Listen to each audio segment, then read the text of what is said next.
BJP সরকার মুসলমানদের মসজিদ একটা পর এক ভেঙে চুরমার করে ফেলতেছে, একের পর এক মসজিদ বন্ধ করছে। আমি বলি তুমি মসজিদ ভাঙ্গো না, তোমার গদির উপর আঘাত করতেছে।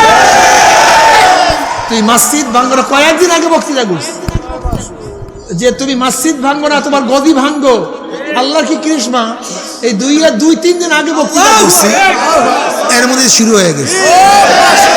আল্লাহ কুদরা, আমি বলেছিলাম সেখানে, তুমি কি জানো মসজিদের সাথে সম্পর্ক কার?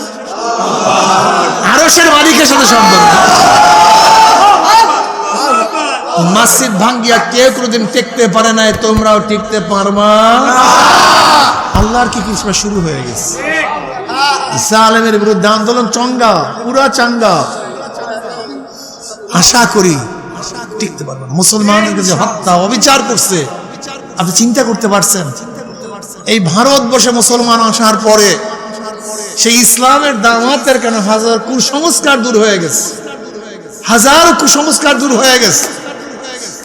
750 বছর পর্যন্ত, 800 বছর পর্যন্ত মুসলমান শাসন করার পরেও একটা মন্দির ভাঙ্গা হয় নাই। বাদশাহ আলমগীর রহমাতুল্লাহর জমানায় যুদ্ধকালীন অবস্থায় একটা মন্দির ধ্বংস হয়েছিল, আবার যুদ্ধ থামার পরে সেই মন্দির করে দেওয়া হয়েছিল। এই হলো মুসলমান। আজকে সেই মুসলমানদের দেশে জয় শ্রীরাম জোর পূর্বক বলতে বাধ্য করছে। গরুর গোশ রাখার কারণে সন্দেহভাজন ভাবে হত্যা করছে। মুসলমান মেয়েদেরকে ধর্ষণ করছে, মুসলমান মেয়েদেরকে যে উলঙ্গ করে অত্যাচার বিচার করছে, বোরখা পড়তে নিষেধ করছে, টুপির মাথায় দিয়ে হাঁটতে পারে না, দাঁড়িয়ে রেখিয়া চলতে পারে না। মুসলমানদের নামে যে রোডগুলি আছে সমস্ত পরিবর্তন করছে। মুসলমান হাজারো মুসলমানদের ভোটার তালিকা থেকে বাদ দিচ্ছে। এত জুলুম অত্যাচার নরক বানায় ফেলাইছে। আর মুসলমানরা 850 বছর পর্যন্ত সাম্যতা, মানবতা, ভালোবাসা, হৃদ্যতা, উলফত, উনসিয়াত এর শিক্ষা দিচ্ছে। এর নাম মুসলমান। তুমি তো মুসলমানই না, তুমি মুনাফিক। তুমি ইসলাম সম্পর্কে জানো না, তুমি ইসলাম সম্পর্কে জানো। পড়াশোনা নাই তো, পড়াশোনা কি পড়াশোনা করে? গাঁজা নিয়ে ব্যস্ত মুসলমান সন্তানেরা। আচ্ছা বলেন তো, কোন মুসলমান সন্তান মুখের মধ্যে গাঁজা তুলতে পারে? তুই মুসলমানের সন্তান না। কোন মুসলমান সন্তান কি ইয়াবাখোর হতে পারে? তুই মুসলমানের সন্তান না, তুই আমাদের কুলাঙ্গার সন্তান। আচ্ছা বলেন তো, কোন মুসলমানের সন্তানের মুখে কি মদ উঠতে পারে? তুই মুসলমান সন্তান না। কে ঋষি, কে কামার, কে মজদুর, কে কুলি, কে উচ্চ বংশীয়, কে নিম্ন বংশীয়, কে শিক্ষিত, কে মূর্খ, কোন দেখার বিষয় নয়। মানুষ সবাই দামি, আশরাফুল মাখলুকাত জনাব মুহাম্মদ রাসূলুল্লাহ সাল্লাল্লাহু আলাইহি ওয়াসাল্লাম, অন্য কেউ না। আজকে যান আপনি পূজায়, যান মন্দিরে, দেখবেন যারা ব্রাহ্মণ আছে তাদের সম্মান, তাদের ইজ্জত, যারা দলিত বংশে আছে তাদের ইজ্জত, তাদের সম্মান। কিন্তু মন্দির এক না, পূজার ক্ষেত্র এক না। শুধু কি তাই, এই আম্বেদকর, ভারতের যে সংবিধান রচনা করছে আম্বেদকর, যাকে বলা হয় বাবাজি আম্বেদকর, উনি তো দলিত বংশের লোক, নিচু বংশের লোক, নিম্ন বংশের লোক। আর হিন্দুদের ধর্মে নিচু বংশের লোকদের শিক্ষা গ্রহণ করা বহুত বড় পাপ, মারাত্মক পাপ, বহুত বড় অন্যায়, বহুত বড় অপরাধ। নিচু বংশের মানুষ কি করতে পারবে না? শিক্ষা গ্রহণ করে। এটা কার মধ্যে? হিন্দুদের মধ্যে। এটা হিন্দুদের মধ্যে এখনো আছে, যদি অনেকে মানেন। নিচু বংশের লোক শিক্ষা অর্জন করতে পারবে। তা আম্বেদকর তো নিচু বংশের লোক, আল্লাহ থেকে মেধা দিছে। ব্রাহ্মণের সন্তানকে পড়ায় ওস্তাদ, মুখস্থ হয় না। কিন্তু আম্বেদকর তো দরজায় বলে শুনে, দরজায় বসে শুনতে শুনতে মুখস্থ হয়ে যায়।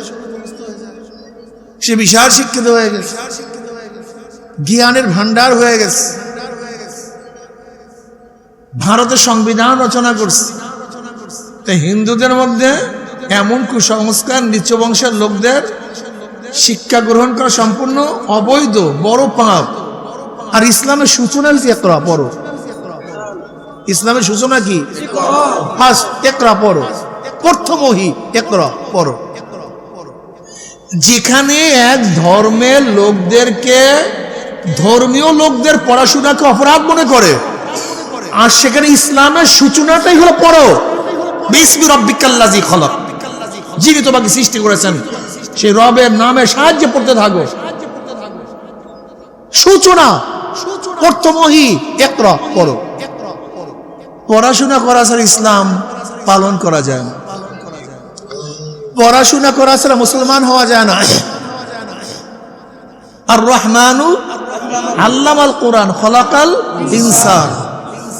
দেখছেন আল্লাহ পাকের বাণী কত সুন্দর, কত চমৎকার। আসলে প্রথম উচিত ছিল আল্লাহ পাক মানুষ সৃষ্টি করেছেন, কোরআন শিক্ষা দিয়েছেন, এইটা তো হওয়া উচিত ছিল যে মানুষ আগে সৃষ্টি হবে, তারপরে শিক্ষা গ্রহণ করবে। কিন্তু আল্লাহ পাক মানুষ সৃষ্টির আগে কি বলছেন? আর রহমানু আল্লামাল কোরআন, রহমান যিনি শিক্ষা দিয়েছেন কোরআন। এরপর খলাকাল ইনসান, এরপর কি বলছেন? মানুষ সৃষ্টি করেছেন। তার মানে যে ব্যক্তি কোরআন শিক্ষা গ্রহণ করে সেই মানুষ, আর যে ব্যক্তি কোরআন শিক্ষা গ্রহণ করে না সে মানুষই পশু, সে মানুষই না। যে কোরআন শিক্ষা গ্রহণ করে সে কি? আর যে কোরআন শিক্ষা গ্রহণ করে না সে মানুষই না, সে মানুষই পশু। ইসলামের সূচনা ইকরা, পড়ো। পড়তে হবে। পড়াশোনা ছাড়া মুসলমান হওয়া যায় না। নামাজ ফরজ, নামাজের জন্য কেরাত ফরজ, নামাজের জন্য উজুর মাসালা জানা ফরজ, নামাজের জন্য গোসলের মাসালা জানা ফরজ, নামাজের জন্য আহকাম আরকান জানা ফরজ। তার মানে নামাজ পড়বেন, নামাজ সম্পর্কে জানবেন না, আপনি নামাজই পড়তে পারবেন না। আপনি নামাজ পড়বেন, কেরাত শুদ্ধ হবে না, আপনি মুসলমানই হতে পারবেন না।